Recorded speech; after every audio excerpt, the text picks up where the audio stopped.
Over the past years, ICT and especially broadband has become key or top of mind of not just local and regional officials, but across the public sector. Why? Because first of all, the public sector has a lot of push, obviously, as you all know, of become more efficient internally, breaking down the silos, sharing information, sharing infrastructure and share services. Secondly, to drive economic development and attractiveness, not just for company and outside investment, but also for the citizens. We have many regions to go. We heard it just in Croatia, where regions have the challenge of attracting individuals staying in certain regions. Thirdly, which ties to that as well, is to bridge the digital divide, to provide connectivity to the individual and companies. To give you an example, in Cisco, everybody of us works from home, if we have the chance, if we're not traveling anywhere in the world. So I would not be able to live anywhere without broadband connectivity. Same for a Cisco office. We would never open an office anywhere we wouldn't have not just broadband, but very high-speed access. Same for any partner who interacts with Cisco. No partner would be able to work with us without very high-speed access to broadband. And last but not least, it's about the skills of the people. And we all know in Europe, especially Western Europe, but also Eastern Europe, we have a declining number of students in ICT-related studies, which is a big area. Cisco just recently, a year ago, invested in India. The initial reactions I had from my colleagues was, well, that's low labor, cheap labor investment, but it's not. There's nothing to do with cheap labor, it has to do with skills. India is producing so many high-tech ICT engineers that which we couldn't find in the US and Silicon Valley elsewhere. That's why we're investing there. So skills are key in order to make a region attractive. And last but not least, what's very hot today, is to leverage ICT to reduce carbon emissions, which came up over the past years, obviously. Let me give you one example of a public-private partnership to reduce the skills gap, to drive ICT skills.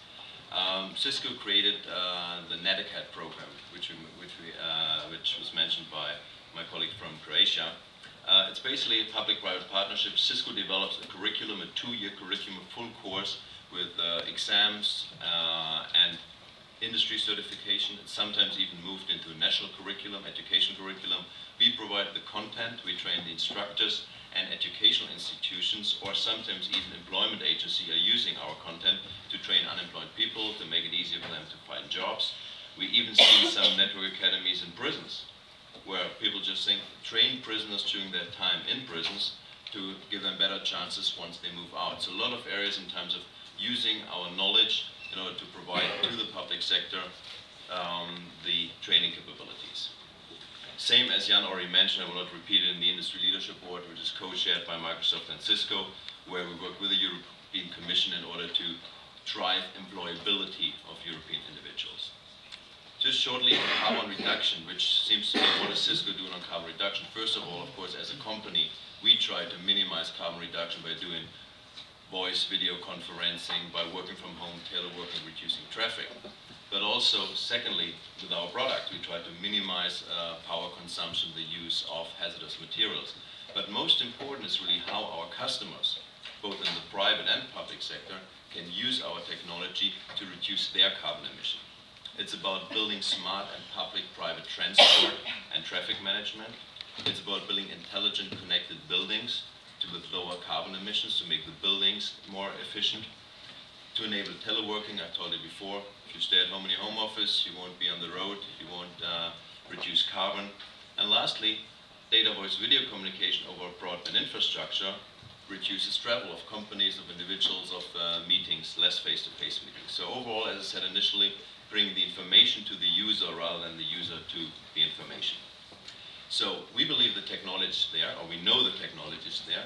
I think the budget is also there in funds, and we talked about cohesion funds, we talked about many other funds. The political will is also there, so I think it's just up to us jointly with the European Enterprise Platform, with corporations, with the local and regional governments, is to define the projects, feasible projects, not the large boil the ocean project, but small, easy to implement projects, define them jointly, execute on them, and build a more attractive and competitive environment for our citizens. Thank you very much.